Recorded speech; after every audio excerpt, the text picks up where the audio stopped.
This is Booked on Rock. I'm Eric Senich. Our guest this episode, Richard James, author of Tom Petty, Every Album, Every Song. At the Hollywood Bowl, California, on September 25th, 2017, the final song of the final concert of the Tom Petty and the Heartbreakers' 40th anniversary tour was, almost inevitably, American Girl, the classic from the band's 1976 debut album. 7 days later, Thomas Earl Petty was dead. When Petty died, we lost one of the great singer-songwriters of our era. His songs touch people of all ages and possess a timeless quality which will ensure they will live on for years to come. Petty's music speaks of freedom and rebellion, of doing what you want to do, of not compromising your integrity, and, fundamentally, of speaking the truth. Tom Petty and the Heartbreakers evolved from a fledgling rock and roll band from Gainesville, Florida, into becoming an American music institution, being incorporated into the Rock and Roll Hall of Fame in March 2002. Most people have heard the big hits, Free Fallin, Refugee, among others, but there's so much more to enjoy in Petty's extensive back catalog. Tom Petty, Every Album, Every Song, delves into every aspect of Petty's 40-year recording career, album by album and song by song, to uncover the extraordinary consistency and quality of this much-missed musician. Richard James immersed himself in music as soon as he got his first real sixth string at the age of 10. Previously chained to a desk for a living, he managed to escape and, armed with a music degree from the Open University and a licentiate diploma in classical guitar from the Royal School of Music, he now roams the East Midlands as a freelance guitarist and music teacher. He lives with his wife in Leicestershire. His first book was UFO On Track, also published by Sonic Bond. To hear the music discussed in this episode, go to the show notes page. Richard, thanks so much for being on the podcast. It's a pleasure. It's a pleasure to talk to a fellow Petty fan. Oh, absolutely. And when did you become a Tom Petty fan? This is going way back to 1978.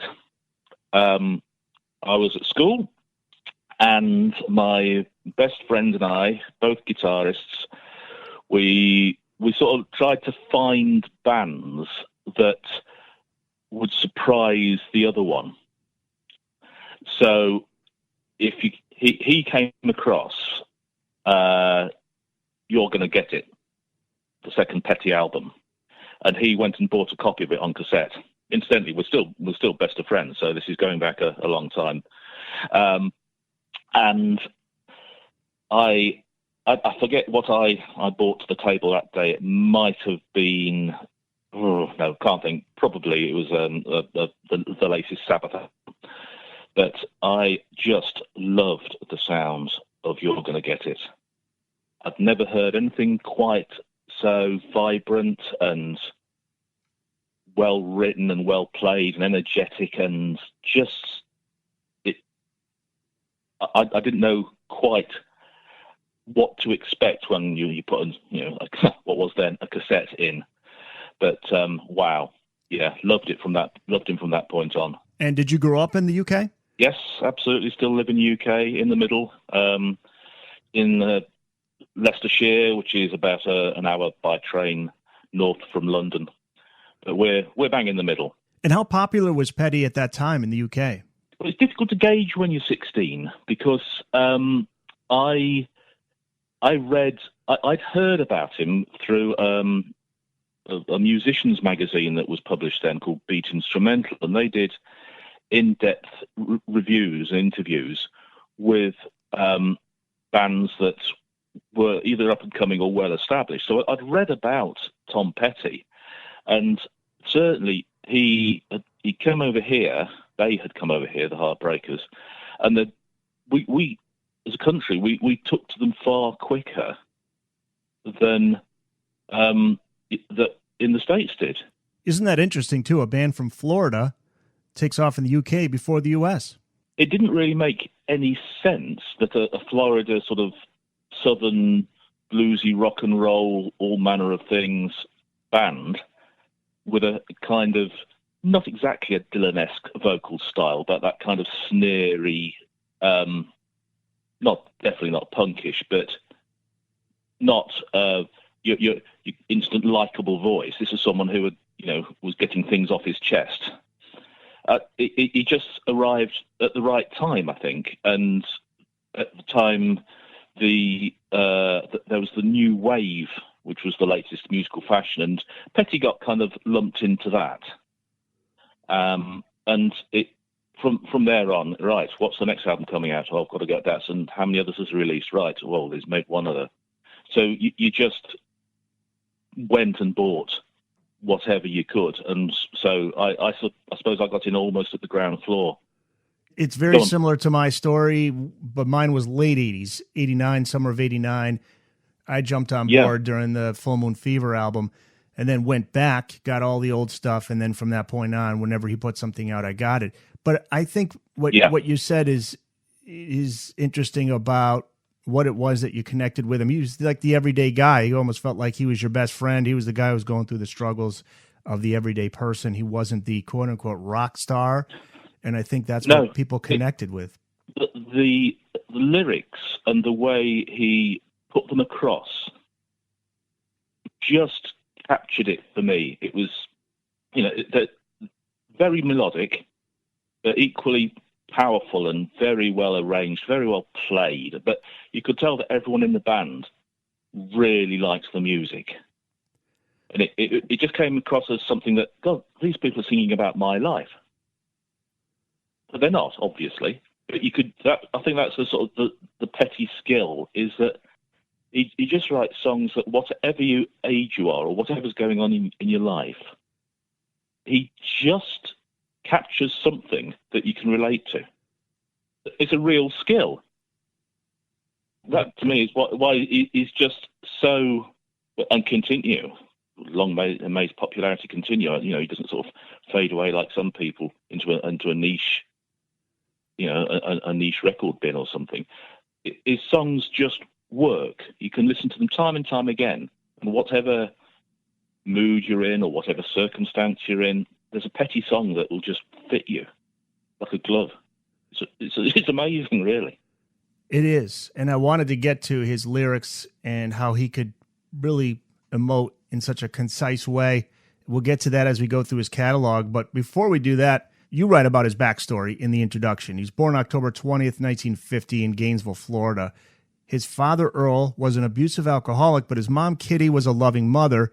Music was his safe place, the often told story, but always fun to recall. He had the chance to see Elvis Presley filming his movie, Follow That Dream, even had the chance to meet him thanks to his uncle who was working on set. The story is that he attended the scene filmed at a bank in Ocala, Florida. Also, the Beatles on Ed Sullivan, like so many of his contemporaries, a huge influence, but he was told by his fathers and school teachers that music could never be a career for him. Rather than believing them, he became determined to prove them wrong, and he did. 80 million plus record sales, sold out concerts the world over. And I think it's so important to remind anyone who is told they can't do something. There is a story like Tom Petty's that says people can say what they want, but it's what we believe about ourselves that matters. And Tom Petty is proof. That's why I think this book is important to have out there for people to read, especially the youngsters who are just starting out, want to be a musician or whatever they want to be. Yeah, absolutely. Being told, no, you can't, or it'll never work, is sometimes the absolute driver for your life. You said, I couldn't do it. Look, I've done it. I think that speaks to so many people of whatever age, whatever their, career or life choices are. You'll never be a professional athlete. Oh, okay. Now try and watch me. And also it goes to the stories of the wounded servicemen, the men who, lose a leg, or you'll never walk again, or you'll never achieve this. It's the willpower, the desire to succeed, and being told, no, you can't, in the right circumstances, certainly with Petty, that was it. That was petrol on the bonfire, wasn't it? Off you go. So let's get to that debut Tom Petty and the Heartbreakers album, which was released in November of 1976. Lineup: Tom Petty vocals, guitar; Mike Campbell, guitar; Ben Montench, keyboards; Ron Blair on bass; Stan Lynch on drums. Both American Girl and Breakdown are on this debut, two songs that remain standout tracks. American Girl is among the defining tracks of Tom Petty's catalog, yet this album wasn't the breakthrough hit you would think. It came and went pretty fast, only to have its day about a year later. That's a strange thing. You're going to get it is, to my ears, a more cohesive collection. It takes all the attributes of the first album and hones them, polishes them, and just presents the entire band better. That becomes a hit. And then people are going back saying, oh, yes, the first album. So I like the first album a lot because it's eclectic. It's a little bit chaotic. But, there's American Girl and Breakdown on there. If the rest was rubbish, you'd still be very, very happy with American Girl and Breakdown. And the rest isn't rubbish. They're just lesser-known gems. It's true. It took me a while to go and get that particular album. I don't know why it is. I knew about the two hits. I started with the second album, went forward. Actually, I would say the third. I started with Damn the Torpedoes, went forward, caught up to Full Moon Fever, went back and got the first two albums, which I don't know why it took me so long, but I'm glad I finally did. The first album does have a lot of gems in there. It's certainly worth a listen. And it's interesting just to hear how he started out, how that chemistry develops over time with those guys. That lineup was pretty solid throughout, with the exception of that one change with the bass. But that was pretty much the lineup for, what was it, good 10 years or more? Well, certainly, yes. Ron Blair did 4 albums. Then Howie Epstein came in on Long After Dark, which is the fifth of the kind of classic era of Heartbreakers.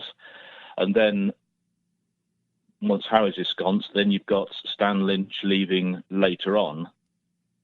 And then, well, after Epstein's tragic death, of course, then you've got the rather neat replacement of him by Ron Blair coming back once again. So you've got, even in the final years of the Heartbreakers, you've got 4 of the people who played on the original albums, on the first few albums. That's an incredible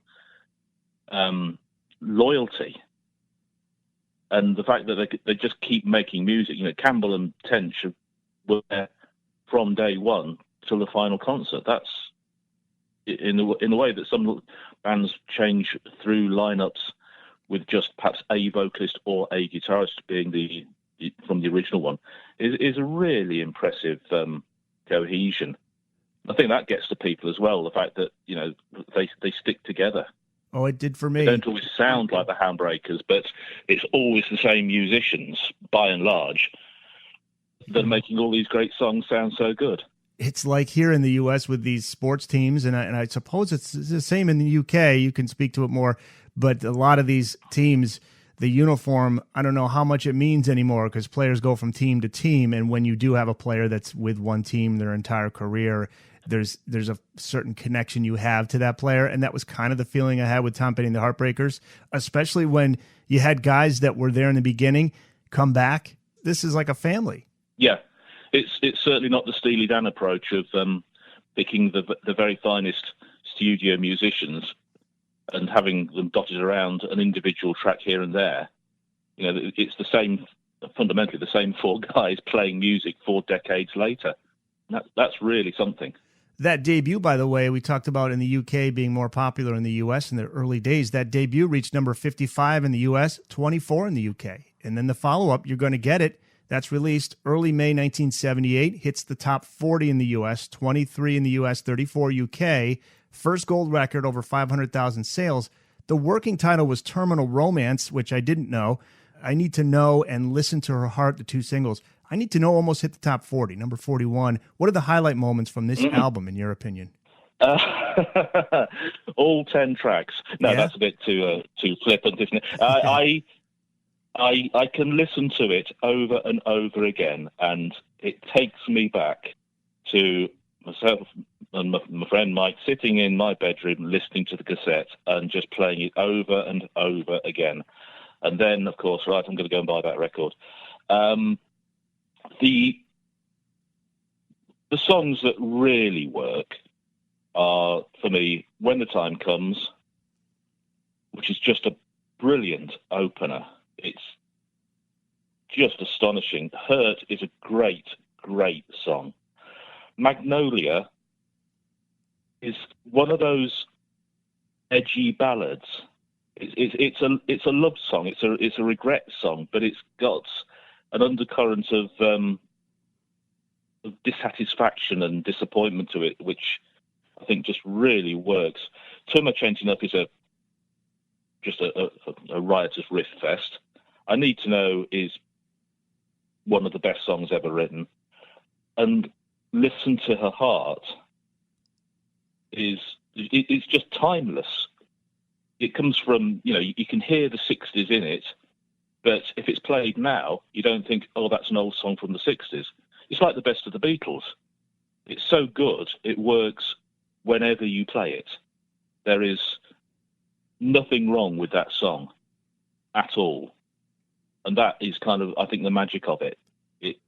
The other tracks, No Second Thoughts, Restless, are great, but they don't, to me, have the staying power. And Baby's a Rock and Roll, which closes the album, it's a bit of fun. It's good time rock and roll. It doesn't want to be taken too seriously. But I think I Need to Know, Listen to Her Heart, Magnolia, Hurt, and When the Time Comes, as well as the title track. It's an unusual title track. They just convey so much in such a short time. And that's one of the things I keep coming back to with the early albums, criticism of it. That at that time you would have vinyl records, which you could get up to about 40 minutes on, and cassettes the same, and they'd barely make it over half an hour. This one was listening under time. 29 minutes, 38 seconds. And it's just, you must have more songs. It's I suppose it's the saying, isn't it? Always leave them wanting more. We could squeeze on 2 or 3 more songs, but perhaps the idea was just short, sharp punch. There you go. And we know he had more songs. He was always writing. Well, yeah. I mean, any songwriter knows that you have your golden patches, and then you think, I can't do this. I've got nothing. It never seemed, whenever a Petty album came out, it just seemed he was drawing from a never-ending well. A couple of the later albums, I struggle with. I certainly don't find Into the Great Wide Open or Highway Companion. I don't find those two as engaging. But equally, there's some really good stuff on both of them. But you can forgive a couple of what I think of as mediocre albums in a 20-plus album career.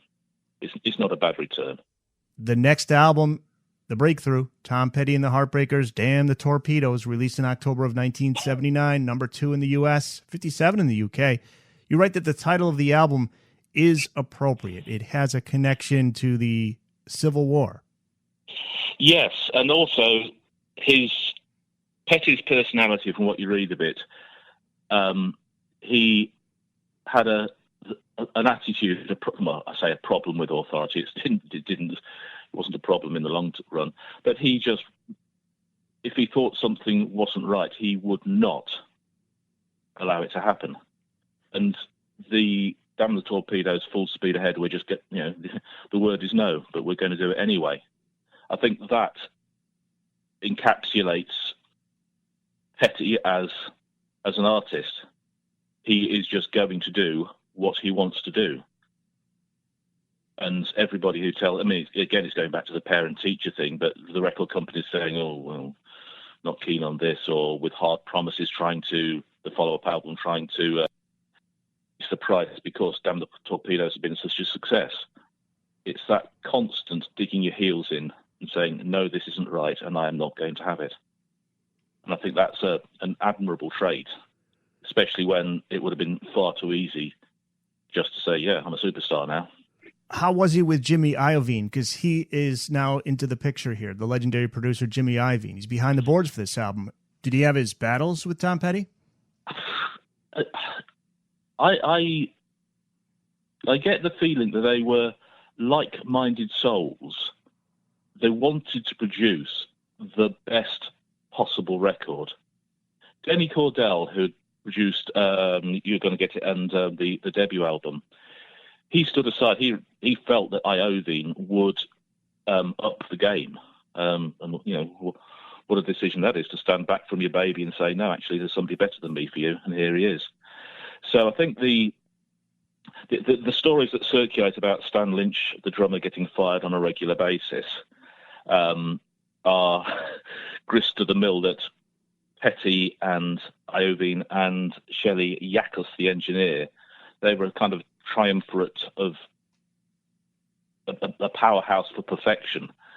And you read of the number of times that Refugee was recorded before they got the right take. And you think, wow, that would drive most musicians crazy. But they were completely resolute, dogged determination to make an exceptional sounding record. And again, you've got such a strong collection of songs. It's like the tap that you can't turn off. You ally Iovine's production with Petty's songwriting and the Heartbreakers playing. It's very hard to resist that. And of course, people didn't. They bought it by the shed load, and rightly so. Iovine wanted every song to be a single live take. This wasn't something Stan Lynch was happy about. This may have been the first time. This may have been the first time Stan walked out. Well, walked out, was sacked. I have so much time for Stan Lynch because, and I'm not a drummer, I'm a guitarist by trade, but to me, the energy and the just sheer joy he puts into his playing is great. He makes the first 5 Heartbreakers albums sound so good. Yes, you've got the songs. Yes, you've got the production and the contributions from all the other players. But the way he drives the song along, I think, is exceptional. But he got what people refer to as a big personality, and he would clash. So he would walk out, or he would be sacked, and they'd get somebody else in, and then it doesn't sound the same, does it? Better get Stan back then. So it's that kind of creative friction that I think added so much, almost, you can't pin it down, but you know when you've got it, energy. Which is why when Lynch left permanently in the early 90s, the records after that, they sound great. They'd sound even better if Lynch was drumming on them. I'm so glad you brought that up.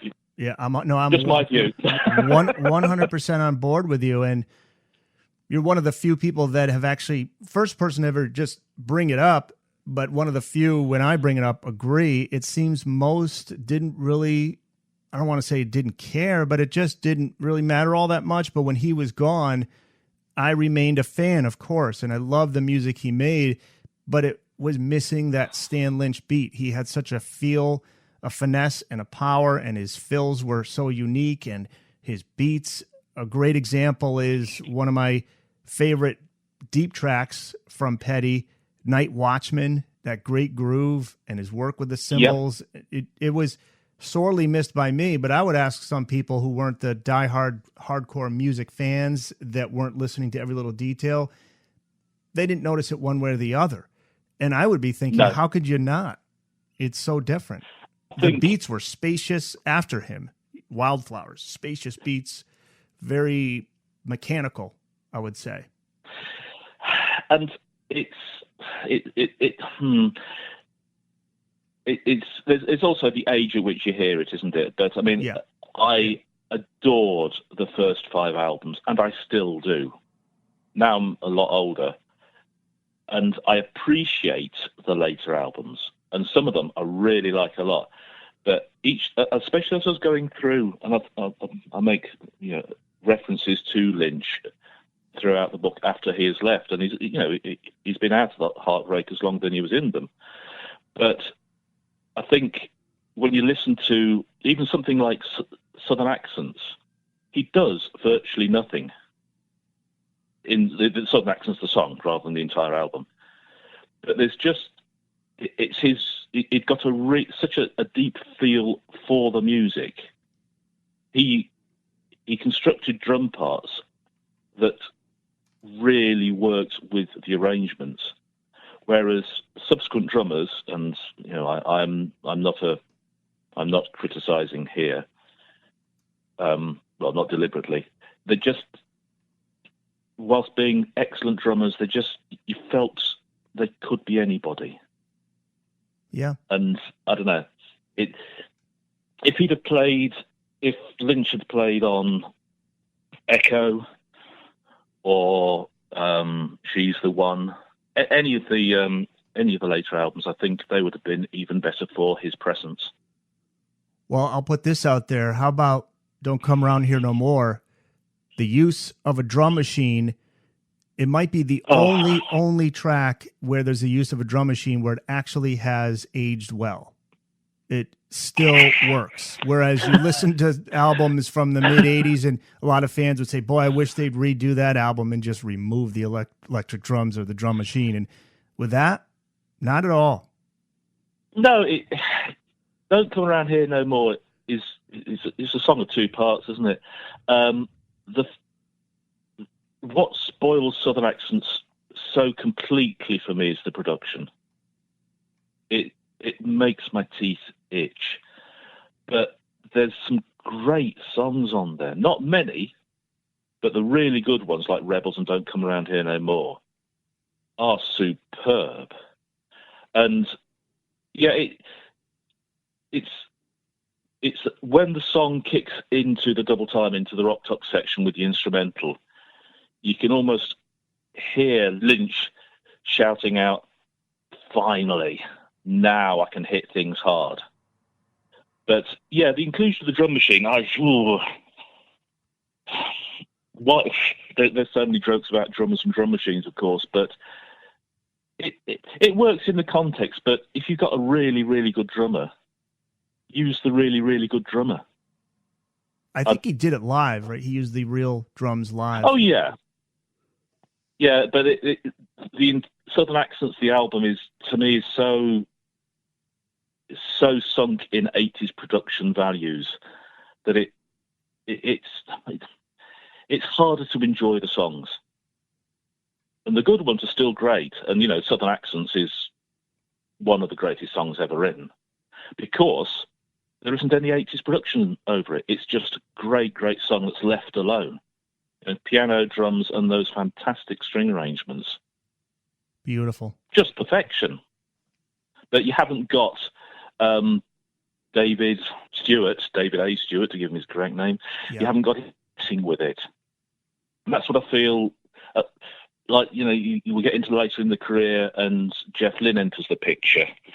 Now, there's a Lynne sound which works fantastically well on Full Moon Fever. And then you put the Lynne sound into the Great Wide Open. And it's just mushy and horrible and dull. And that's such a disappointing album. And it goes on for far too long, and so much of it sounds like other tracks of it. So yeah, again, it was off the time, and you think, well, Full Moon Fever, there's the stratospheric success. The bands, by and large, aren't very happy with Tom's, elevation into, such a high-profile figure. So let's pour the Lynne magic onto the Heartbreakers now. It's absolutely the next step, but it doesn't work. And it's because the Heartbreakers are a rock and roll band who should be recorded like a rock and roll band, which is where Rick Rubin's work just brings them to life again. They sound like a proper rock and roll band rather than a layered, assembled, produced to within an inch of their life collection of musicians. Yeah, David A. Stewart is one of the producers on Southern Accents. I forgot about that. I know he contributed to the songwriting. Yeah. So you say he messed with the sound? Yes. It's too busy. There's clever little bits and pieces of studio trickery going on all over the place. But he wrote or co-wrote 3 of the songs. Let's have a quick look as to... I've got it up here, too. Track listing. He wrote It Ain't Nothing to Me, Don't Come Around Here That's No not a More. great song. Make It Don't Better. Come Around Here No More. Fabulous. Yeah. Make It Better. Absolutely hopeless. Yeah, strange inclusion. Just And they made a video wrong. for it, too. Well, yeah. And, I remember when listening to the album when it first came out, and you think, great, another Tom Petty album. And then, I really don't like this very much at all. And over time, the stronger songs have stayed the course. But it's the first one where you think, I don't think he's got it anymore. This sounds wrong. And when you've got songs, It Ain't Nothing to Me is disposable. Make It Better to Forget About Me is rubbish. Dogs on the Run and Mary's New Car, well, they're okay. But that's all they are. And the Best of Everything is a lovely closing ballad. But that's still half of the material, which is, to my ears, just not of the standard that you're hoping for. And when the previous 5 albums have been such solid collections, that's quite a wrench to take. You think, I'm not sure now. I used to love him, but now what's going on? The Booked on Rock podcast will return after this. We're back with more of the Booked on Rock podcast. Before we get on to the post-Southern Accent albums, I want to go over the ones before that. And we were talking about Damn the Torpedoes. Just before we move on past that one, just to illustrate how popular that album was, so many hits on that one. Don't Do Me Like That, number 10, Refugee, 15, Here Comes My Girl, 59. Even The Losers on that album, too. Wasn't a huge hit, but still a classic. Then we go to Hard Promises, Tom Petty The Heartbreakers, Hard Promises, released in May of 1981. Number 5 in the U.S., 32 UK. Jimmy Iovine is back for this one. And you note that a standout aspect of this album, 3 of the 10 tracks are ballads. Very, very different sounding album. Whereas with Damn the Torpedoes, you've got Louisiana Rain stuck on the end. Here, it's a much more varied collection. And songs like Something Big and Letting You Go, it showed to me a depth and a growth of what Petty felt the band should be doing. So, there's some. The Waiting. What's an album opener? You just don't get better than that. But then you've got a lot of subtlety and dynamic power in A Woman in Love. Night Watchman has got that gritty, fantastic groove to it. And also, in all of the early albums, it's the use of percussion that I noticed when listening to them again to write the book. So many elements of the songs are covered with percussion.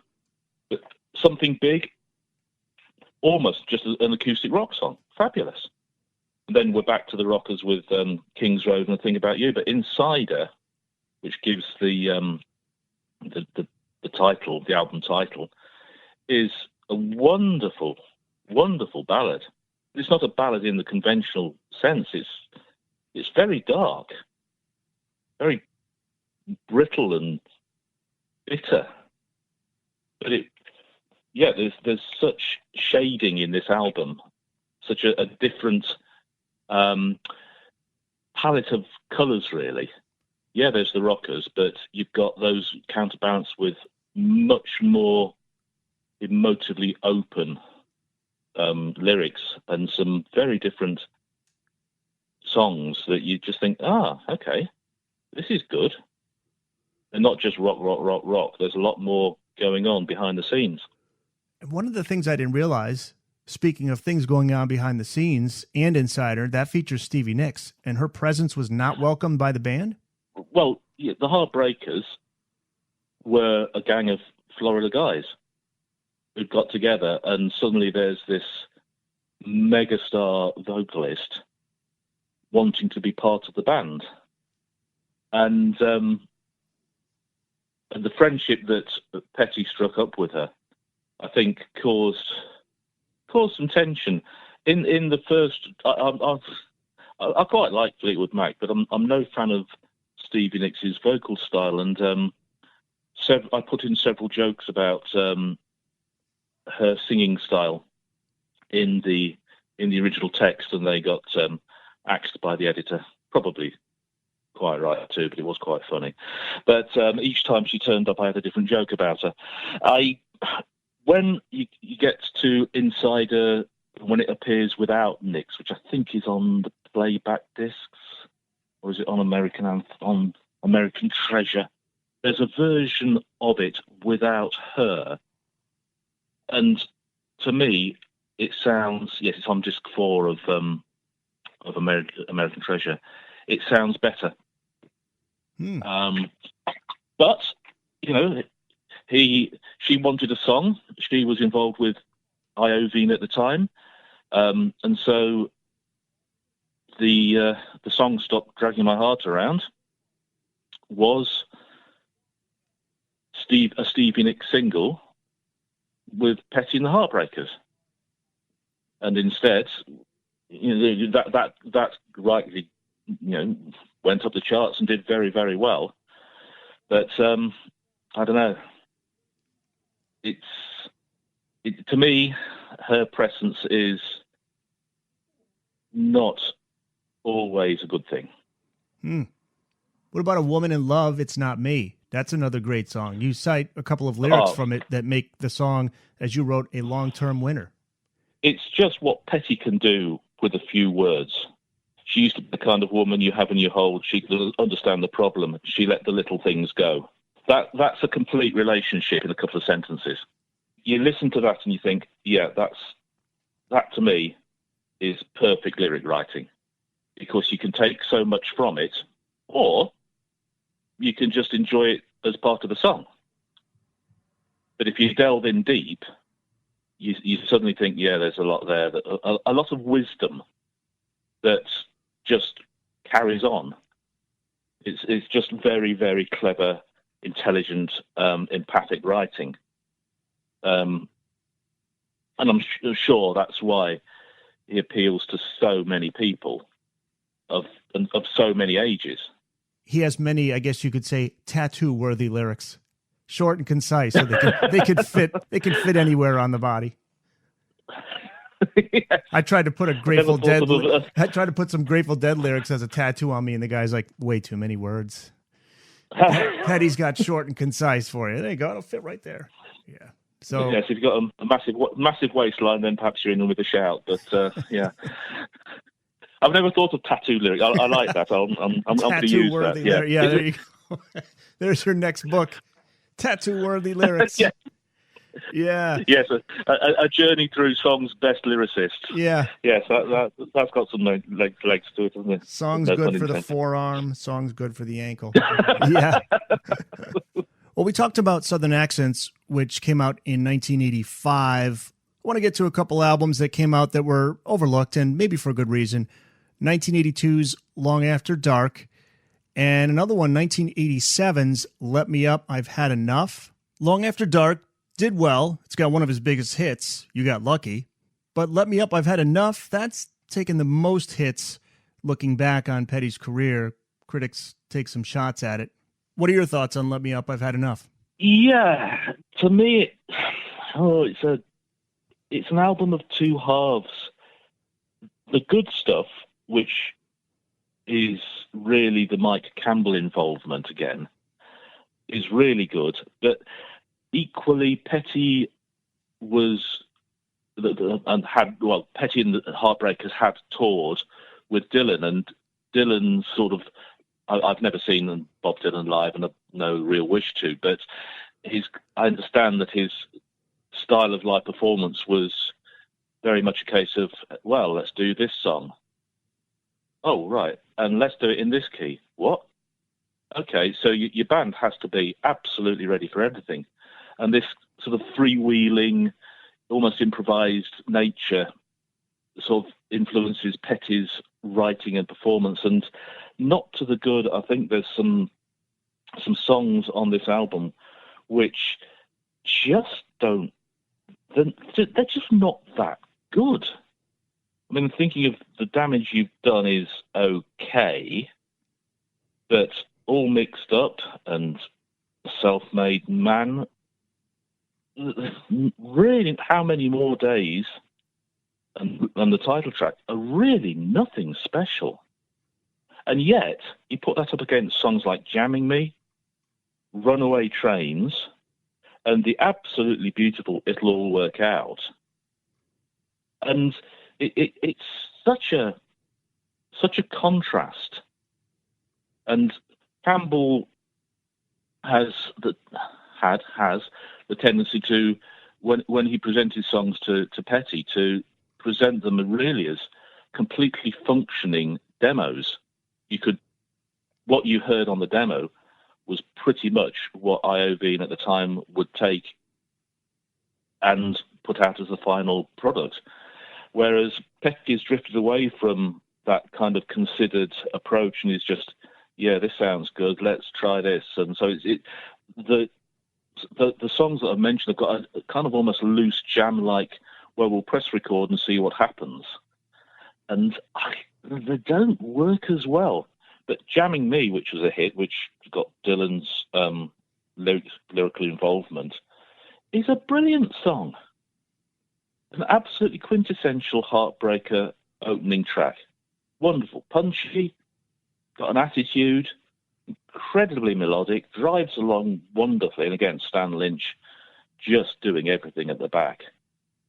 But overall, a bit like Southern Accents, only half of it's any good. And this time you can't really blame the production. Here, it's a more exposed, sort of glistening, bright, late 80s, crystal clear sound. And it's the average songs are very, very average indeed. But Jamming Me, Runaway Trains, It'll All Work Out, My Life, Your World, which got a new lease of life as something else when it is on American Treasure, I think. Again, he's trying a different approach. They've had the IO being, we've got to do this live, we've got to do this absolutely over and over and over again, and now it's gone the other side. It's more, okay, well, let's just try this, and we all know pretty much how the song goes. Let's have some spontaneous fun. Let's cut loose. What I find interesting about the mid-'80s, interested in getting your thoughts on this.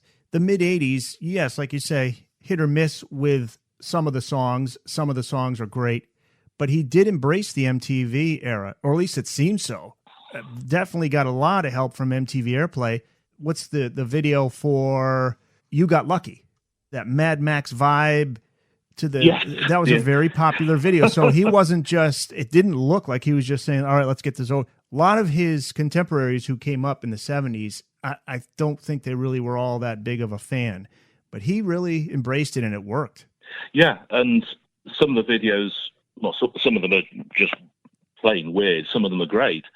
But it's a promotional tool, isn't it? And if you make a memorable video, then your song's going to have more legs and hopefully the album that it comes from as well.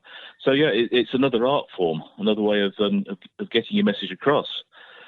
And there's a program on here in the UK recently which went through some of the videos that he'd released, mainly the ones around Full Moon Fever. And it's very glossy and quite unusual. And when you look at them now, you realise just how dated they were. But at the time, it was cutting-edge photography and ideas. He had that look, too. He had the top hat. That was when he developed that look. Yes. That Tom Petty look, which worked so well for him.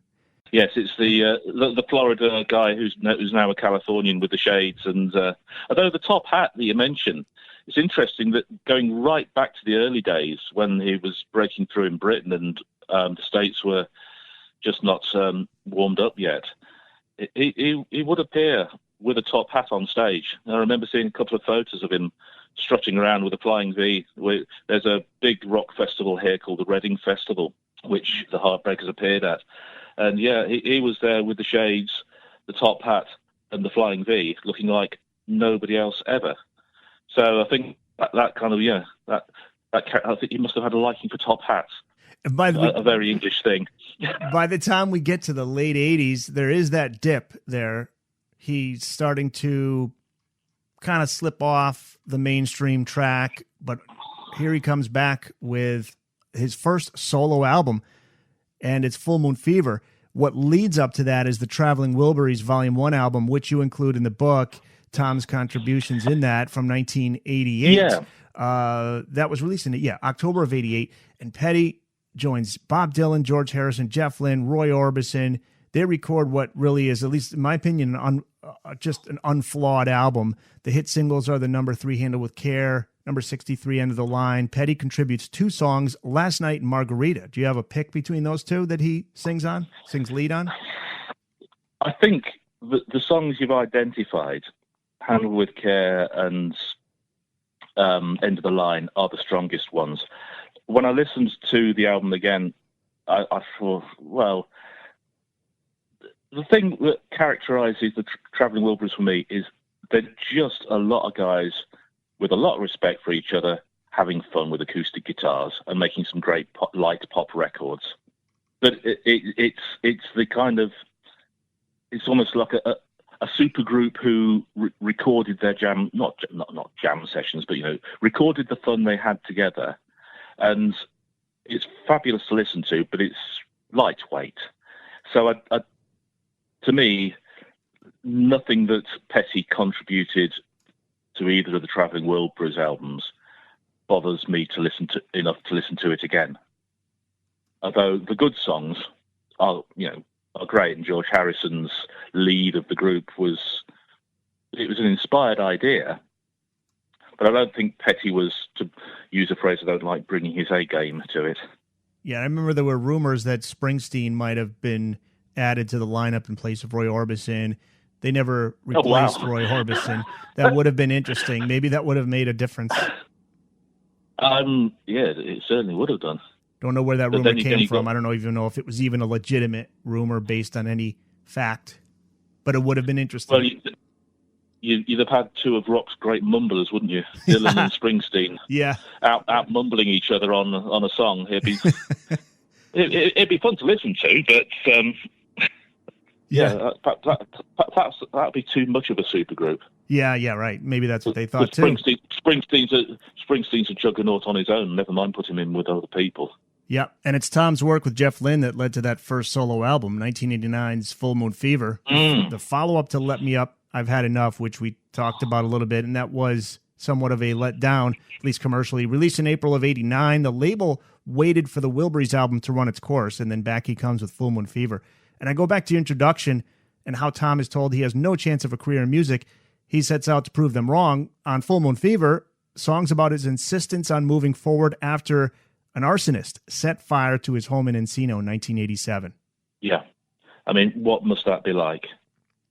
You to come back from something like that, and then the mood, the overriding mood of Full Moon Fever, aside from Lynne's production style, is just the sort of resilience and optimism and sense of, every day might be your last, so I'm going to enjoy today.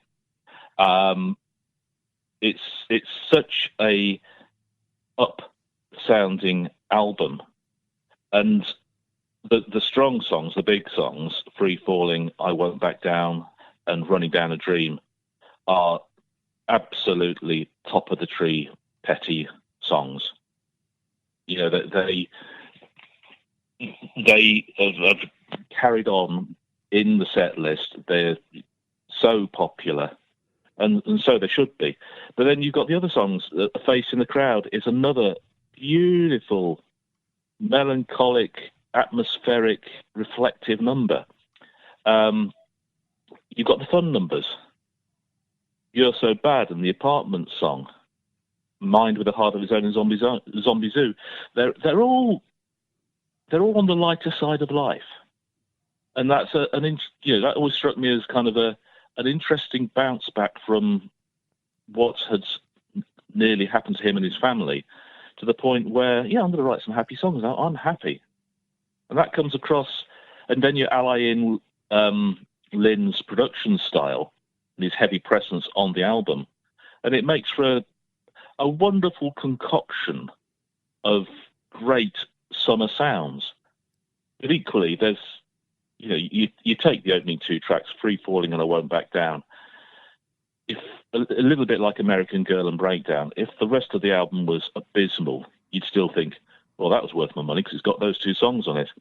I don't think that overall it's as strong as its opening. It drifts in the second half. Depending Upon You is a nice upbeat song. Love is a long road, despite its kind of Who references in the arrangements, is great stuff. But Feel a Whole Lot Better, well, it's an adequate cover version. You're So Bad, yeah, it's a fun kind of, it's quite amusing, it's light and it's fluffy. All Right for Now is another absolutely beautiful little small ballad. But the album drifts with a heart of its own, and Zombie Zoo, to me, they're okay. But when you opened with Free Falling and I Won't Back Down, then that's quite a dip for the closing two tracks. I just can't believe that MCA initially passed on issuing this album when they heard these songs. They didn't think it would succeed. You do wonder about people. And equally, it's the case of everything. It's just somebody's opinion, isn't it? No, I can't hear the success in there. So, and how many other artists have written stuff of their version of this sort of caliber to have it rejected because somebody thinks it won't sell? Well, there's only one way to find out whether it sells or not, mate. Let's face it. By then, Tom Petty didn't exactly have the words newcomer around his neck, did he? This is a man who can write songs. So, what were they thinking? But fortunately for us all, corporate shifts ups and shake-ups and the rest of it, and people are gone, and then other people listen and say, "Yeah, this is really great. It was great before." And he was far from giving up on it too. Thus, the song "I Won't Back Down." Again, it says it all. He felt those lyrics might have been too personal, but it's a song everyone can relate to. Oh, absolutely. You take any person from any walk of life, and you play them that song, and my bet is they'll find something in there to relate to. Some point in time when you thought, "No, I'm not having this." Whether it's employment or a relationship or whatever, a health issue. Somebody says, "Well, I'm afraid you won't be able to walk again." Oh, I think you'll find I will. And it's that resolute determination, that digging your heels in, which I think people really relate to. And also, it acts as an anthem. I mean, we're talking about the lyrics, but the actual music itself and the glorious harmonies on the chorus, that is transcendent. It just lifts the song. And when you listen to the live versions where he'd strip it right back to its origins, which is just him and an acoustic guitar and at a slower tempo, somehow it's even more powerful. It's an incredible trick. You take what is a great chugging, feel-good driving rock anthem like that, and you then slow it down, play it just on a couple of guitars, and you can hear it might be on American Treasure again, but it's been on several of the live albums. There's a different version of it. That might be on the box set. What was the box set that had all of the live anthology? Are you referring to that one? Yes. Now let's dig that one out, because that's where I want to go with this. Is that it is so true, right? So true that he was able to make a song like "I Won't Back Down," the studio version, so great, but even better live. And he did that with "Learning to Fly," I thought, on that collection. I get the goosebumps every time I hear that, and the crowd gets into it at the end. They start singing the chorus with him, and it's just him and his guitar. It's so much more intimate. You haven't got the production bells and whistles. And it's interesting that both of those songs are, from the Lynn era. But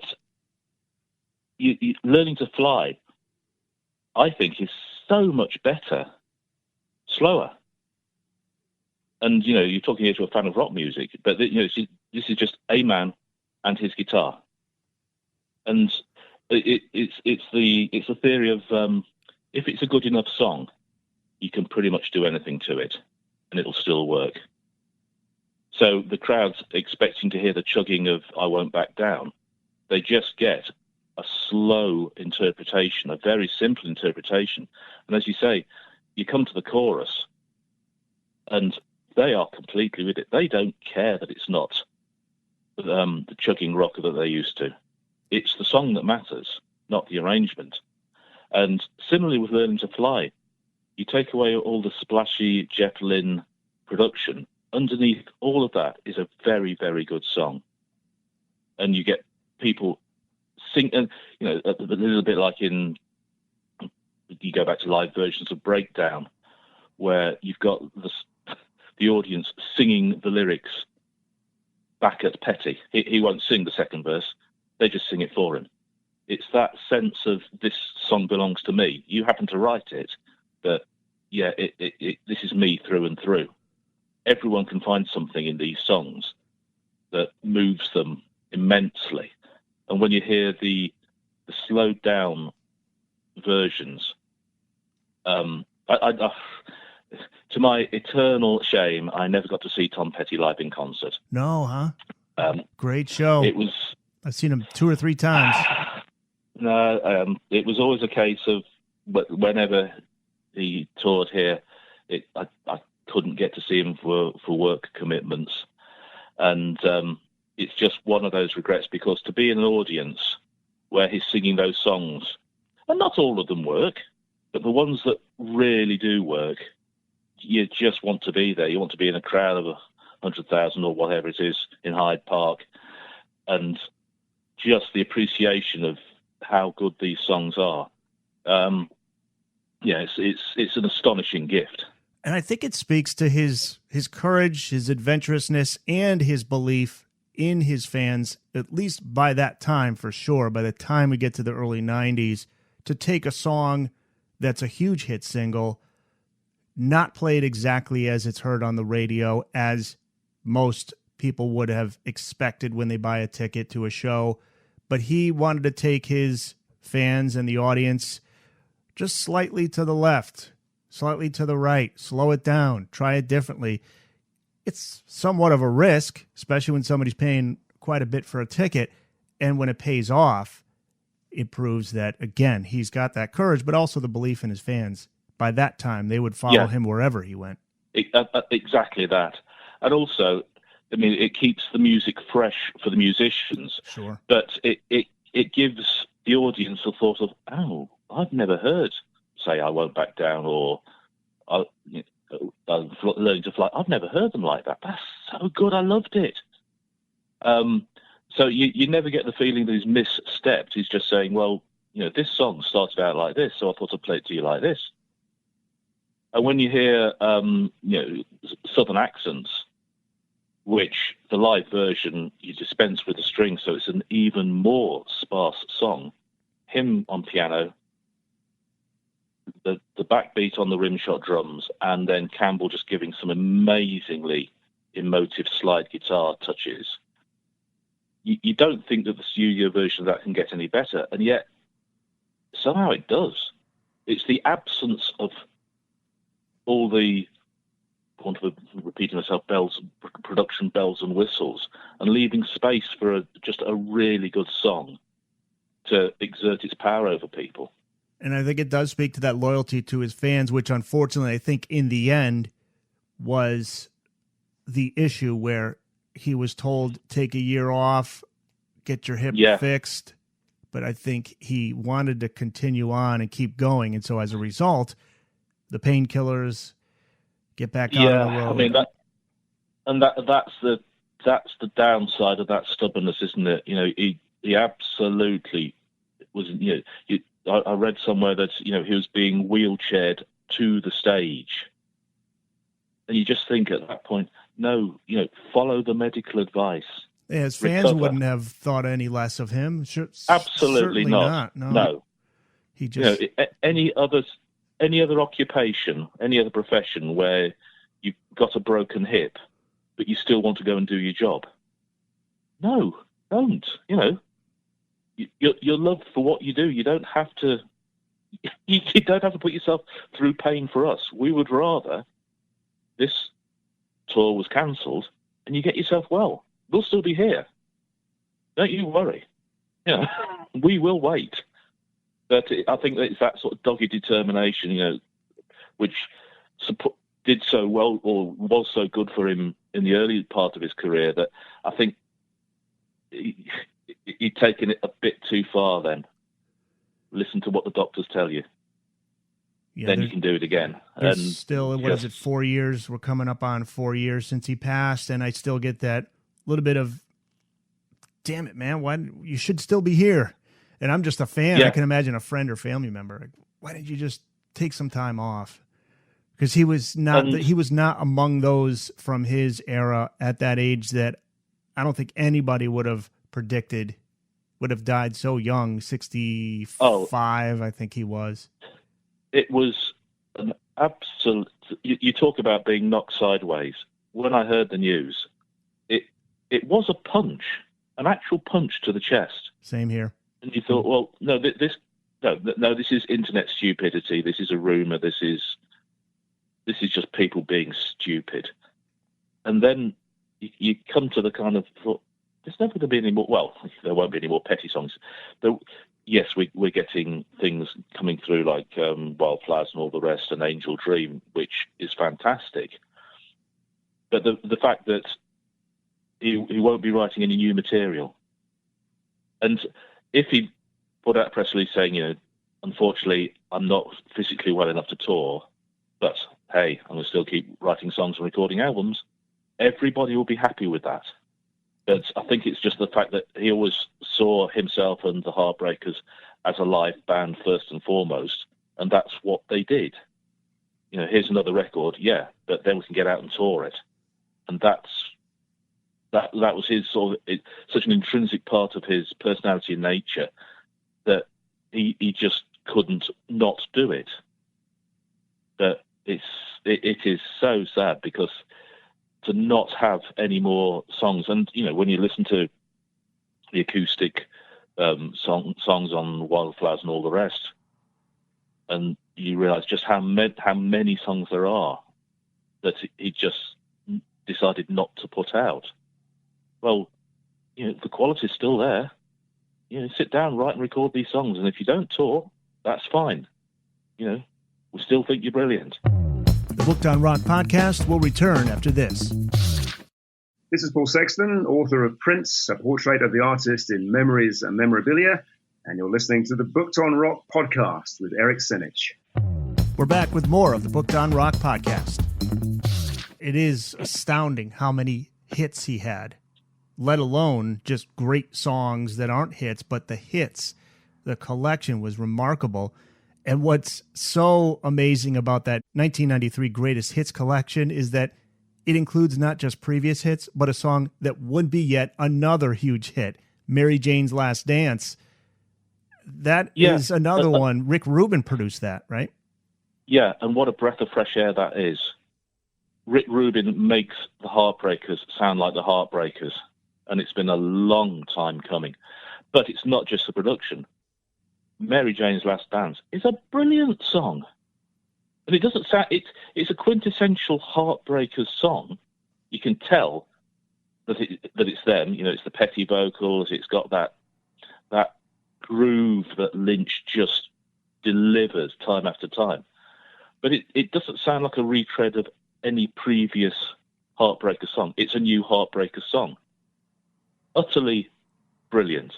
And it still gets played on rock radio here in the UK, and it sounds fresh, it sounds important, it's melodic, you sing along to it, it's so memorable. And, that to me, when Lynn's out of the way and Rubin takes control behind the desk, that is the next time when Petty's stuff really begins to work. I can do without most of Full Moon Fever. I can definitely do without Into the Great Wide Open, and Let Me Up, Have Had Enough, and Southern Accents. Yeah, they're all patchy. But then when Rubin takes the control seat, suddenly we're back to where we should be. This is where we get to the Wildflowers era. Rick Rubin, the producer, Stan Lynch out, got a new drummer in, Steve Ferrone. And there was every 5 years, Petty would transition into a new sound, have some fun with something different. And he starts with Wildflowers. You Wreck Me, It's Good to Be King. The highlight, You Don't Know How It Feels. The Jeff Lynne sound, No More. And on this song, the beat's different. Very spacious, as you describe in the book. Dry, muscular drums providing a solid backbone to the song. And if I recall correctly, Tom Petty, that was a direction he wanted to go in with the beats. Yeah, the absence of Lynch is, the people have commented that Steve Ferrone, fantastic drummer, but it's to me. I really do not wish to be unkind here. To me, he's more of a human drum machine. And I think that's what Tom Petty wanted, though, right? He wanted the simpler. I was always interested in that. I respected that with Tom Petty. I wished he hadn't gone that route with the beats, but that's what he wanted to do. He wanted to try something different. When you're that far into your career, I can understand you don't want to just keep doing the same thing over and over again. No, you criticize for repetition. And also there was the personality clash between Lynch and Petty, and seemingly Lynch was just about everybody else in the band. But he certainly could have gotten a Stan Lynch-like drummer. Not exactly. There's nobody that can match Stan Lynch, but he could have gotten somebody that would fall in line with that Stan Lynch sound, but he didn't. I think he intentionally went the other way. Stan Lynch, to me, has got elements of Keith Moon to him. There's uncontrollable, there's passionate, there's sheer dig your heels in, difficult moodiness. But also, when he does a roll around the kit or he drives along a groove, you think, oh, that is so good. But then again, you're not stuck in the recording studio with him or on tour, and you're not, when you're in a band, it's the personalities. And when they mesh, it's fantastic. And when they don't, it's absolute hell. And I think things have got to the point where, and from both sides, that Lynch had enough, Petty had had enough, and the parting of the waves was, well, that's it. Good. So yes, it's kind of right. No, I'm not going to get a Stan Lynch sound like, because I don't want to. I want to drive my own vehicle here. I don't want to be accused of, oh well, you've just got, you've got rid of the quote problem personality unquote, but you've got somebody who drums like him. So yeah, there's I think a very clear decision to sound different, and then you add in Rubin's production to that, and you think, golly, that's. You compare Wildflowers with Full Moon Fever, and it's chalk and cheese. It really is. You're a big fan of Wildflowers? A lot of tracks on it. A lot of tracks on it, but as a whole? Overall, yeah, because the good outweighs the bad. I'm not bothered by Time to Move On or Only a Broken Heart, but then you've got You Don't Know How It Feels, which is just magnificent. Good to Be King. Superb. You Wreck Me, again, that's a quintessential Heartbreakers song. That could have come from any time, anywhere. Honeybee is fun. Don't Fade on Me, Hard on Me, Cabin Down Below to Find a Friend. Higher Place and House in the Woods are highlights for me. I think they're just wonderful songs, but they're wonderful sounding songs as well. Calling Back to You, less bothered by, but the big ballad at the end, Wake Up Time, that sense of, when that confessional style of not quite singing, not quite speaking, somewhere in between, just blending the two vocal approaches, I think is just a magnificent piece of work. You know what song jumped out at me recently? It came up on random, To Find a Friend. You mentioned that just... Yeah, it jumped out at me, and I funny. never realized how great of a song it was. But I think it's because I'm older now, so I'm connecting with the lyrics right off the bat. He writes, in the middle of his life, he left his wife, ran off to be bad. Boy, it was sad. Guy who buys a new car, finds a new bar, goes under a different name. He's just trying to change everything, but in the end, he can't find. He's lost in midlife crisis. And that's something when I got the album, I'm in my 20s. Now I'm in my late 40s, and I listen to and musically, sonically, it's beautiful. But the lyrics hit me. It just popped up randomly one day. And it's funny, certain lyrics or certain songs pass you by at a certain time, and then you re-listen. It's like, how did I miss this song first time around? It's relevant now because you've got your own kind of history, and everyone can think, that really matters. I get the hang of that now. It was very, very, very odd. Yesterday was my wife and I's 10th wedding anniversary, and congratulations. More to her than to me. Yeah. If any woman can put up with me for that long, she deserves a medal. Oh, she just bought me a beer. Thank you, darling. That's why I'm single. Nobody can put up with me. Well, we were in the taxi coming back from the railway station, and To Find a Friend was playing. The taxi driver had got it on his playlist, and I was mindful of the fact that we'd be chatting today, and you just think, oh, isn't that just a beautiful moment? It's that like dun, dun, dun, dun, dun, dun, and it's a light song. And you initially think, that's a nice little bouncy, fun number. And then you start to pay attention to the words because you're of an age where either you or somebody you know has actually done that kind of stuff.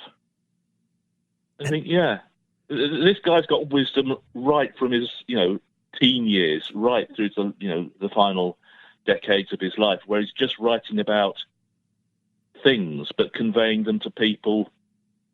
And you just latch onto them. Don't worry, the song will be there when you're ready for it. Yeah. And again, prompting emotion in the most concise way. How about the lyric, and the days went by like paper in the wind? And you think of how these days just go flying by, one after the other. Yeah. And it's just one of those perfect lines. Because you can picture it, you get I'm sitting in my home studio here talking to you, stack of paper in front of me, and if the wind comes through the windows, then they're all gone. But you've got that as a kind of it just goes and it goes and it goes. But what takes other people, myself included, a lot to say what he means. Petty's gift is just to boil it down to its essence, and then not to make it sound banal or forgettable. Yeah. You've got that again. It's a tattoo lyric, isn't it? The days go by. Yeah. Like paper in the wind. That'll go around my wrist, I think. Yeah. Yeah, it'll fit around the wrist. I've got a big nose. It could go down my nose as well. Oh, good. Okay. Let's take a picture of that. Either side. Yeah. That's great. And you would think Petty at this point would have written a whole bunch of stuff and put out a whole bunch of albums from that point on. But I think there were some things going on there in his personal life. I believe it was the late 90s where his drug addiction kicked in, which was, again, a surprise, the heroin addiction. But he did finish out the 90s with his contribution to the She's the One soundtrack. That was 96. Yes. Had Walls' number 10 album, Echo, 1999. And that had Free Girl Now. Yes. A few of my favorite underrated 90s Petty songs, by the way, from Echo. Room at the Top and Swingin'. Great songs. Great songs. And they were on the radio, but then kind of left the radio, and that was it. But what are your thoughts on the rest of his 90s output? Because She's the One, it's quirky. It almost harks back at times to the Oddities production-wise, the first couple of albums where you'd had sound effects and things starting and stopping. Walls, a great song. Climb That Hill, equally good. A couple of cover versions with Asshole and Change the Logs, songs that I wasn't familiar with, but are really, really good. California is terrific. It's a wonderful piece of work, but there's some dips as well. Although Drill It Fast it really does kick, that one. Ironically, I did go and see the film, and I've never wanted to see it again. But the actual album, the soundtrack album, really good. And then just recently, and this came out past the publication date, so I couldn't write about it. Angel Dream, which is the reimagining, drops a couple of songs but puts in some new stuff. So that's the kind of, I think that's got the Ryan Ulyate's almost godlike touch in his ability to just lift things in the mix and reposition them. So you think, oh, that song sounds better, but you don't know why it sounds better. It just does. There's a bit more air in the sound. There's just instrumentational levels that enhance the songs. So there's some I like the quirkiness of those, but Echo, which is sort of I suppose the divorce album, and as you mentioned, the addiction problems, it looks like it's a dark album from the cover with the black and white photo and Howie Epstein not being featured, although he played on the album, but his own struggle with drugs, he just didn't turn up for the photo shoot. So Petty being Petty, just we'll just take it without you then. Doesn't that cover say it all too? Huh? Dark, grim, black and white, hiding behind some looks like bushes, shades and out of focus and bare branches or weeds or something. But yeah, dark. You can recognize Petty, but you'd have to take a guess at the others. Right, they're covered up. But the songs themselves, I think it's incredibly strong. Room at the Top is such a powerhouse. I mean, it's an unusual opening track, but it's got such a grind to it with the guitars, and it's Rubin's production. It's a masterpiece. Counting on You is fine. Free Girl Now is great, real stomp along stuff. Lonesome Sundown is beautiful. I mean, it's just an absolute gem of a song. And Campbell's playing on that is outstanding. He doesn't do much. He always does enough. He does just enough for the song. Sometimes he'll be flash, but very rarely. He can, he's a fabulous guitarist. But part of that fabulousness is just in knowing when not to play. Minimalist. And just, but then he'll come up with something, that's tasty, that's so good. But every single track on this, Swinging, Accused of Love, Echo, Won't Last Long, Billy the Kid, I mean, they just keep coming. I Don't Want to Fight. I think Campbell is the singer on that. Very rare. This One's for Me, No More. There is not a duff track on Echo, and yet it's overlooked. To me, it's the best album since, I would say, overall, since the end of the golden sort of era of Long After Dark. I think it is so strong. Yeah, I remember being surprised that the singles were getting airplay on just rock radio. The top 40 days were, I think, over at that point. Yeah. And that's just the business. That's the nature of the beast. It doesn't speak to the album and quality of the songs, as you just alluded to. There's nothing wrong with Echo at all. I think it's... I think part of the reason I like it is that it's not Full Moon Fever, bright and shiny. There's real grit in the production, and you can hear so much of what's going on. But the songs themselves, and the closer, One More Day, One More Night, is a massive power ballad. Scorpions and people like that would kill to write music this good. It's just superb.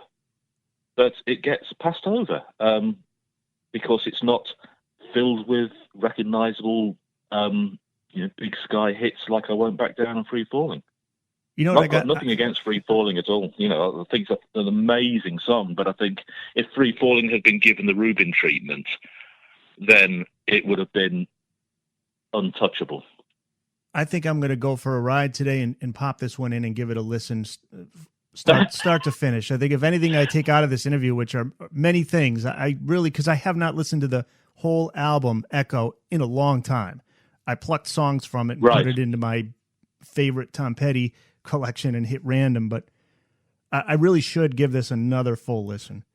It's been a while. I think by that time, late 90s, early 2000s, which is the problem with, as we get into 2000s, so many distractions and options and places to go, that the days of me paying close attention and setting aside time to listen to a whole album were getting less and less. And I don't like to admit that, because that's the beauty of listening to these albums from all of these great artists, not just Tom Petty, all of these classic rock artists, is to take time out, sit down and listen to it. And that's the vinyl era was the best for that, because you really had to set out some time, put it on the turntable, listen, grab something to, grab a glass of wine or a beer or whatever and chill out and listen. Much more involving. Yeah. Or if it was Pink Floyd, Light One Up, or Grateful Dead, whatever your choice of. There was effort involved. You need to take the album out of the sleeve. You need to put it on the turntable. And you need to do this. So, right, I put all this effort in. Listen to me, but I put this on because I want to hear this. And now technology has completely changed everything. Well, I remember it's far easier to get to a song, but yeah, I mean, you talked about when you became a Petty fan and how you'd collect all of the albums. I look back on those days in those days, I didn't have a whole lot of money in high school, working a part-time job, whatever I had. Oh God, yeah. So when I went to the record store and buy an album, and then it was cassette. So whether it's vinyl, cassette, CD, it was a commitment in a way. That album was going to be a part of your life. And I think that is now gone today with streaming services. You can see a new album come out. Oh, cool. I'll stream that whole album, or I'll download that whole album and listen to it. And then you don't make that commitment to it. Yeah. It's swings and roundabouts, isn't it? You can get hold of anything now and you can listen to it instantly. But I can remember as a teenager, right, I need to get on a bus because I lived in a village. Okay, so it's a bus ride and I've got X amount of money. So I know that's going to be, I've probably got saved up enough for 2 albums. So I've got to be really careful here, because if I, make a tragic error and buy a Kiss album, that's £5 gone. Apologies to any Kiss fans out there. They just don't do it. No offense taken as a Kiss fan. No, that's okay. But you did make those stumbles. You thought, oh no. Yeah. I thought this would be good and it's not. And the sense of that was a bad investment. I mean, money's money, but it's the emotional impact or the kind of connection that you get that you're searching for. And everybody's done it. You bought an album and thought, it's so-and-so from that. It'll be really good. It's absolutely not good. And then there's, you come to Echo, which gets passed over by so many people. Echo's got depth, great songs. It's got an immense amount of emotion. It goes over so many moods and styles. And if you think that Petty stopped rocking, then you really haven't listened to it properly, because there's half a dozen absolute crackers on that. And I have to say, put that against Full Moon Fever, and Echo gets the spin every time. I was just I wanted to give you my Full Moon Fever story that has to do with this connection to an album. In 1989, that's when I told you I became a fan. Summer of 1989, and I was 17. And I got a job at the local school that summer. It was good money, but it was a miserable job working inside. You cleaning, just scraping gum off the desks, doing the waxing of the floors, it was like 95 degrees inside of there. And my solace was my Walkman. And at the time, I had a very sparse collection of cassettes. I had the Cassette Logic case that had 2 sides. I think it held 60 cassettes, and I think I had half of it filled, if that. And one of the cassettes I had was Full Moon Fever, and that had to be with me when I went to work that morning. I strapped on that Cassette Logic thing. It's like if I forgot it, I'd be pissed, because I needed that. It was like my best friend. Those cassettes. All of those cassettes were like, I need these with me today. And I left the flap open, and the sun beat down and melted all of the cassettes. But the Full Moon Fever, although it was melted, it still worked. And I was like, yes, yes. I played that thing until it died. It was so, the cassette tapes you played so many times, it's just like, hissing. And I had to buy another copy, and then eventually a CD, and then eventually. But I always think about that summer and how much that album meant to me. Just having that album, those 2-3 songs. And then when we get to the fall months, I go back to school. I look back on that summer, and every time I would listen to one of those songs, and to this day when I hear those songs. It takes you back. Yeah, absolutely. It's a time machine, isn't it? It moves you completely. Yeah. And people have emotional support animals, for flights or whatever. To me, certain albums are emotional support albums. If I didn't have them, I wouldn't listen to them all the time. But if I didn't have a certain album, and it's not just Petty stuff, I'm a fan of a lot of stuff. Every artist has got 1 or 2 albums that, if that wasn't in my collection, I would not feel too stable. I would have to have it because it very similar reasons. It's got emotional heft. It's got memories. It's got a pulling power that you need. Yeah, I'm going to put this on because I know it'll make me feel better. I'm feeling angry. I'm going to put on Sabotage by Black Sabbath. There you go. Good pick. Feel pick. better now. Hell yeah. And how could you not want to go back in my position at that time? How could you not want to go back and get all of the previous albums? How could you not? You just you're chasing that, and then if this is this good, what about all the others? Right. Yes. Now you never meet these folks. You don't ever, if you're lucky enough, maybe you can meet them, get to interview them, whatever. But you're likely never going to meet them. You don't know who they are. But it's their music that becomes your best friend, and it's the music that they wrote. It's a part of them, so you feel that connection to them. And it was a really emotional day when he passed. And it wasn't like with Jerry Garcia where you knew he was having health issues.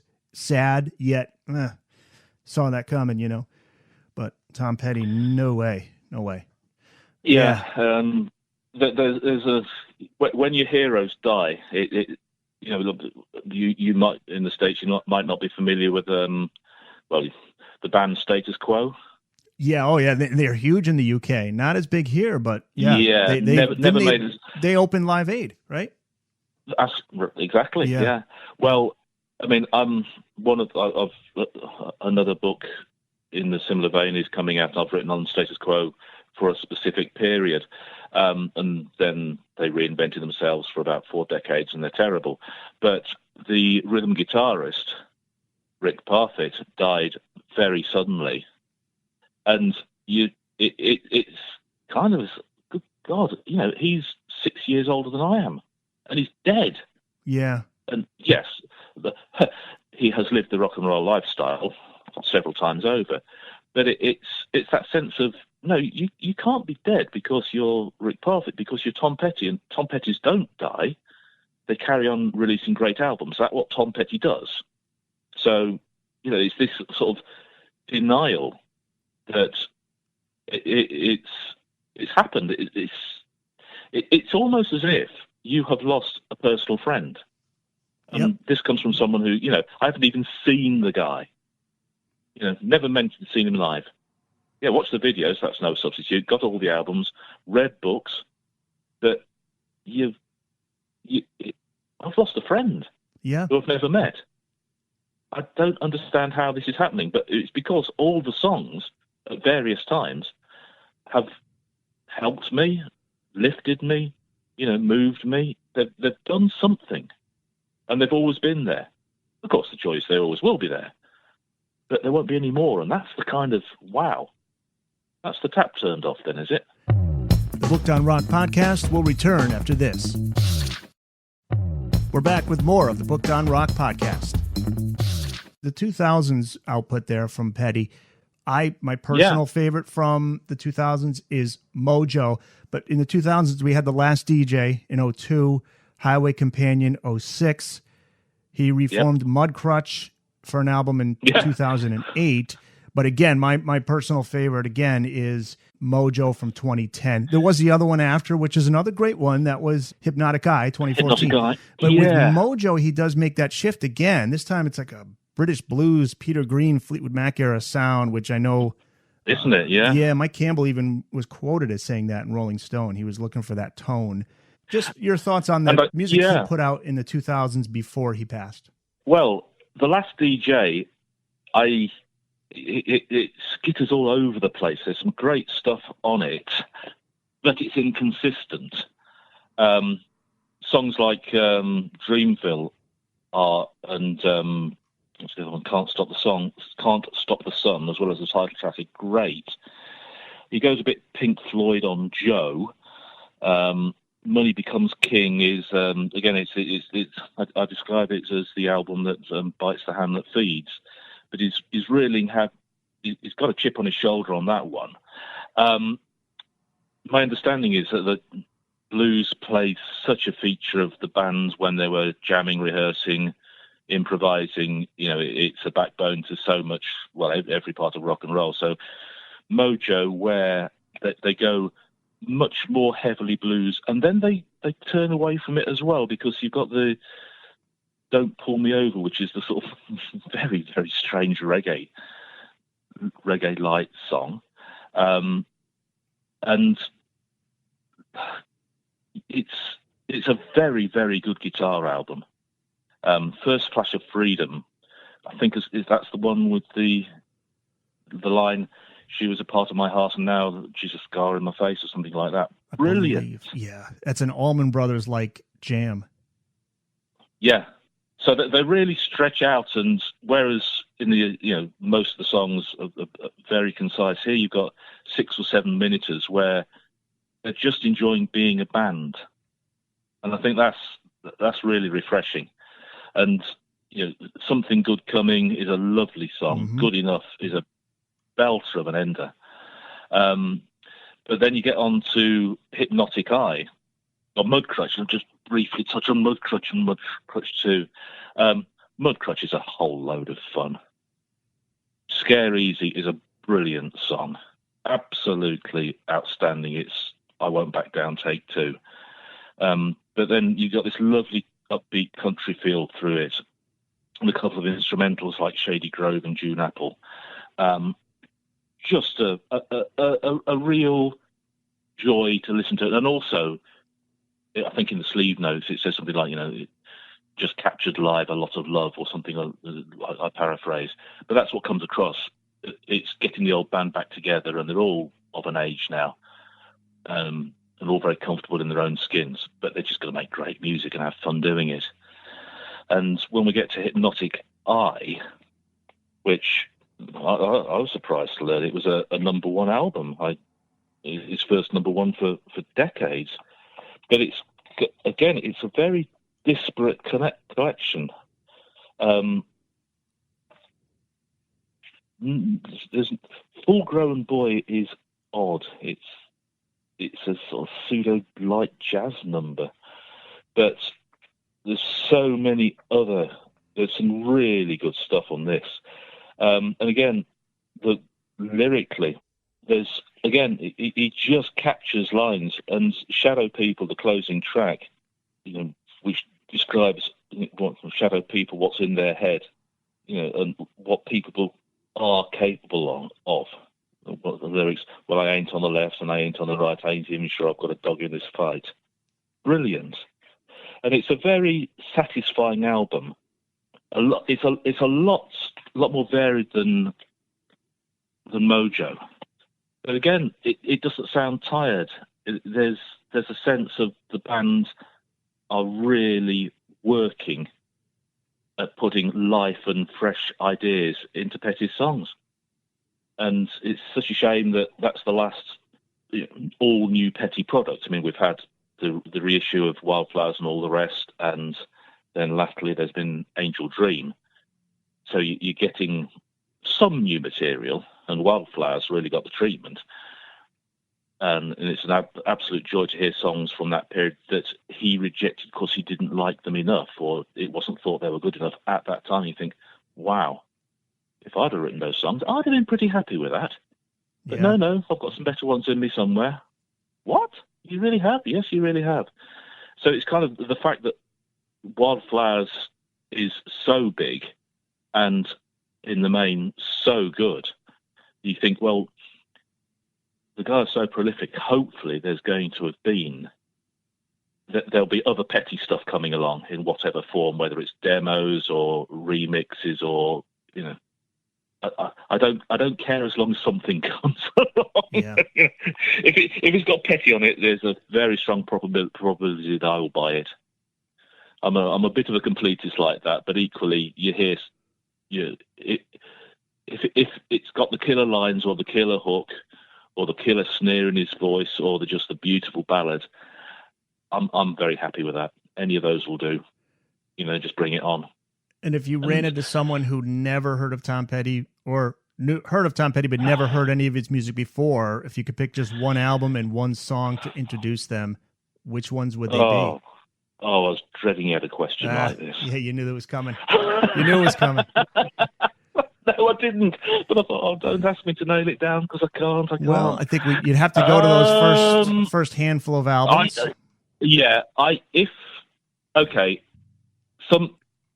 Here's someone who's never heard of Tom Petty. Pick a song, depending upon the person, but I think my go-to song would be The Waiting from Hard Promises. Okay. I think that is just an outstanding piece of music because it's just got such passion, enthusiasm, fire, energy. It's so melodic. But, you know, it's a bit like picking your favourite child. You know, perhaps it's easier in some cases. But you go through every single album. Then you go to all the big numbers like, oh, well, he did Refugee. Oh, yeah, I like Refugee. Well, okay. And he did I Won't Back Down. Oh, I really like that. Good. Well, but there's so much more. You know, you pick a greatest hits. Fine. And they're all great songs. But they're not the only great songs. So I in the sort of the ballady side of things, I would go with Southern Accents, which to me is perfection in songwriting. Astonishing piece of work. But equally, Wake Up Time, really, really strong. So it's the consistency. You could pretty much put your toe down anywhere and you'd be on solid ground. Tom Petty, every album, every song, available August 27th. And it's available wherever books are sold, also through burningshed.com/Sonic Bond. And if you have a local independent bookstore, pick up a copy there. Support not just the author, but your local independent bookstore. A link to find your nearest bookstore and the Burning Shed Sonic Bond site on our show notes page. Any other sites you want to direct people to get a copy, Richard, or does that cover it? No, that covers it. I mean, I completely support your thing about the bookstores. I adore bookstores and that's how this started. I walked into a bookstore in London and saw the companion series Queen, every song, every album on track. I thought, I'm a fan of Queen. I like that. I'll pick that up, have a read. And in the back, there was we're looking for new authors. If you can write and you're interested, if you can, write intelligently about music, then we'd like to hear from you. So that's where this started, because of a bookstore. I wouldn't have written this if I hadn't been in browsing a bookstore. It's Foyles in Charing Cross Road, famous bookshop in London. Big music department. Up I go. I can spend an hour in there very happily. Oh, that looks interesting. Yeah, I'll buy that. I like that. So someone's written about Queen. I like Queen. Oh, look, what's in the back? Oh, yes. Who haven't they published a book? They haven't written. And my first book was about the rock band UFO. So the very fact that I'm talking to you and people can, get hold of the book and agree or disagree or burn it or frame it is all because there was a bookshop that I could go into and have a wander around and pick up something interesting. So, yes, if it's a case of clicking on it or walking into a building and buying it, please walk into the building because there may be something else in there that, you hadn't thought of. Because it's opened up a new chapter in my life because I've got 2 or 3 other books in production for the same company. And it's, especially with the pandemic, having closed down work so badly in my particular sector, it's given me something very productive to do. So I'm, completely behind people going to bricks and mortar places, talking to the staff and finding out, what's available because it's opened up a brand new door to me. Richard, it was great talking Tom Petty with you. Thank you very much, Eric. It's been a lot of fun. Thanks to Richard James for taking us through his book, Tom Petty, Every Album, Every Song. Be sure to subscribe to Booked on Rock at Spreaker or wherever you listen to your favorite podcasts. You can find us online at bookedonrock.com, on Facebook at facebook.com/bookedonrockpodcast, on Twitter at bookedonrock, the email address, thebookedonrockpodcast@gmail.com. You can also contact me through the website. And if you're an author of a book on rock and you want to be on the podcast, just send me an email. I'm Eric Senich.